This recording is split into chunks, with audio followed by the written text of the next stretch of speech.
یک استراتژی خیلی خوب برای مقابله با افراد مشکل دار در صورتی که شما نمیتونید باشون قطع ارتباط کنید، یعنی اومدی تشخیص دادی آدم مشکل داره و دنبال دردسره، ولی همکارمه، فامیلمه، نمیدونم عضو خانواده‌مه و من نمیتونم با این قطع ارتباط کنم. حالا باید چجوری من با این رفتار کنم؟ یه استراتژی هست به اسم استراتژی بیف. این استراتژی از 4 جزء تشکیل شده که در واقع میگه باید به صورت مختصر با این آدم صحبت کنید، یعنی اگه ازت سوال میکنن خیلی مختصر و مفید جوابشون رو بدید و خیلی هر آنچه که لازمه و هر اطلاعاتی که لازمه رو به این آدم بدید وقتی که دارید یه جواب رو میدید.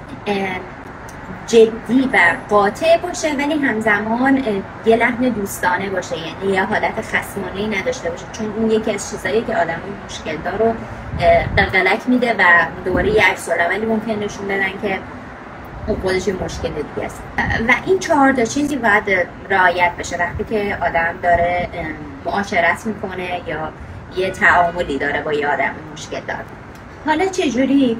مثلا یه آدم مشکل دار میاد به شما میگه فلان گزارش آماده شده، شما میتونی بگی نه من چه میدونم اینجوری شد فلان شد. به جاش میتونی بگی نه هنوز آماده نشده، هر وقتی آماده شد من به شما اطلاع میدم و تموم میشه. یعنی ما چیت با آدم مشکل دار نداریم، ما اون چیزایی که یه آدم مشکل دار رو ممکنه کمک کنه بهش که یه چیزی از توش در بیاره یا یه چیزی که تحریکش کنه که بخواد در واقع یه بحثی و یه دردسری رو با شما شروع کنه بهش نمیدیم با این مدل استراتژی.